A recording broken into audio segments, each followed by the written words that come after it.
ಹಿರಿಯರ ಅನುಭವದ ಕಿವಿಮಾತುಗಳು.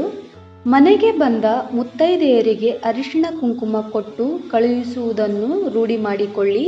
ಮುಸ್ಸಂಜೆ ಹೊತ್ತಲ್ಲಿ ಮಲಗಬೇಡ. ಕಾಲು ತೊಳೆಯುವಾಗ ಇಮ್ಮಡಿಯನ್ನು ತೊಳೆಯುವುದು ಮರೆಯಬೇಡ. ಊಟ ಮಾಡಿದ ತಕ್ಷಣ ಮಲಗಬೇಡ.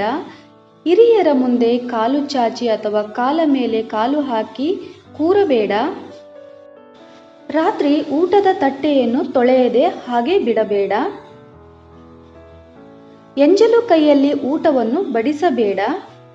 ಪಾತ್ರೆಗಳಲ್ಲಿ ಎಂಜಲು ಕೈಯನ್ನು ತೊಳೆಯಬೇಡ. ಊಟ ಮಾಡಿದ ಮೇಲೆ ಕೈ ಒಣಗಲು ಬಿಡಬೇಡ. ಕೈ ತೊಳೆದ ನಂತರ ನೀರನ್ನು ಜಾಡಿಸಬೇಡ. ಒಂದೇ ಬಾಳೆ ಎಲೆಯನ್ನು ತರಬೇಡ.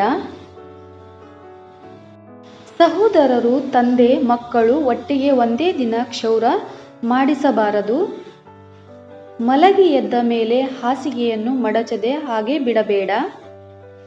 ದೇವಸ್ಥಾನ, ಮಠ, ಮಂದಿರಗಳಿಗೆ ಹೋದಾಗ ಅಕಸ್ಮಾತ್ ಚಪ್ಪಲಿ ಕಳೆದರೆ ಬದಲಾದರೆ ನಿಮ್ಮ ಕರ್ಮ ಕಳೆಯಿತು ಎಂದು ತಿಳಿಯಿರಿ. ಬೇರೆಯವರ ಚಪ್ಪಲಿ ಹಾಕಿಕೊಂಡು ಬಂದರೆ ಬೀದಿಯಲ್ಲಿ ಹೋಗುವ ಮಾರಿಯನ್ನು ಮನೆಗೆ ಕರೆತಂದಂತೆ. ಶನಿವಾರ ಉಪ್ಪು ಎಣ್ಣೆ ತರಬೇಡ. ಮನೆಯಲ್ಲಿ ನಿಂತಿರುವ ಗಡಿಯಾರ ಹಾಕಬೇಡ. ಒಡೆದಿರುವ ಬಳೆ ಮತ್ತು ಹರಿದಿರುವ ಬಟ್ಟೆಯನ್ನು ಧರಿಸಬೇಡಿ. ಸಾಯಂಕಾಲದ ನಂತರ ಬಟ್ಟೆಯನ್ನು ತೊಳೆಯಬೇಡ. ಗೋಡೆ ಮತ್ತು ಬಾಗಿಲಿಗೆ ಕಾಲು ಕೊಟ್ಟು ಮಲಗಬೇಡ. ಮನೆಯಿಂದ ಹೊರಡುವಾಗ ಕಸ ಗುಡಿಸುವುದು ಬೇಡ. ಹೊಸ್ತಿಲ ಮೇಲೆ ಕೂರುವುದು, ನಿಲ್ಲುವುದು, ತುಳಿಯುವುದು ಮಾಡಬೇಡ. ತಲೆ ಕೂದಲನ್ನು ಒಲೆಗೆ ಹಾಕಬೇಡ. ಊಟ ಮಾಡುವಾಗ ಮಧ್ಯೆ ಎದ್ದು ಹೋಗಬೇಡ. ಬಿಸಿ ಅನ್ನಕ್ಕೆ ಮೊಸರು ಹಾಕಬೇಡ.